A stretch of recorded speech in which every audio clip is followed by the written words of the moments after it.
শুক্রবার রাতে কমলপুর থানার দুরাই সেমরাইছড়া গ্রামের ৫ নং ব্রিজ সংলগ্ন অনিল দেববর্মা নামে এক ব্যক্তি তার স্ত্রী মনিকা দেববর্মাকে ঘুমন্ত অবস্থায় টাক্কাল দিয়ে মাথায় ও মুখমণ্ডলে কুপিয়ে খুন করে বলে অভিযোগ।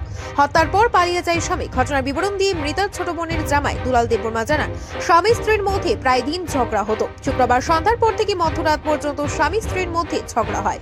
এরপর মনিকা দেববর্মা ঘুমিয়ে পড়ে। ঘুমন্ত অবস্থায় স্বামী অনিল দেববর্মা টাক্কাল দিয়ে অতর্কিতভাবে মাথায় ও মুখমণ্ডলে কুপিয়ে হত্যা করে। হত্যাকারী অনিল দেববর্মার দৃষ্টান্তমূলক শাস্তির দাবি করেন তিনি। অনিলের বড় ছেলে সমীর দেববর্মা জানায়, পাশের রুম ঘুমিয়েছিল সে।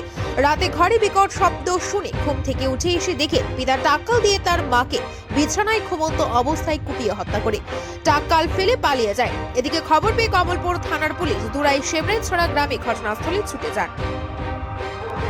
আজকের ঘটনা আজকে যেটা আমার দিদি যে মৃত্যু দেহ এখানে হসপিটাল লেগে আনছি। আর রাত্রে 2টার সময় ঘটনা। তখন বাইক না ফোন করছে আমারে, মামা একটু আইও।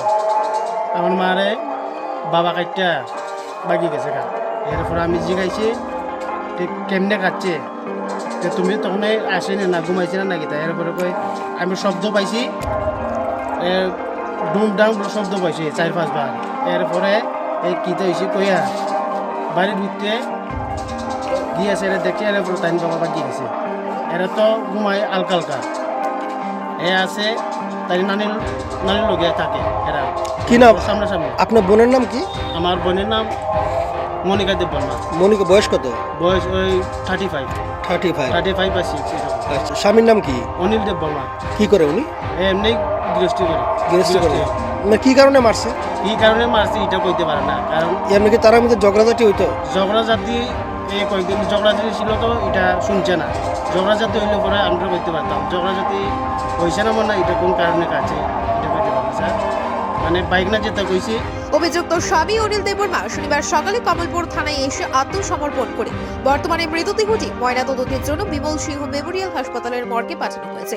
শনিবার পুলিশ ময়নাতদন্ত করে মৃতদেহ পরিবারের হাতে তুলে দেয়। এই ঘটনায় চাঞ্চল্য ছড়ায় দুরাই সেমরাইছড়া এলাকায়। Bureau report, Tripura news 8।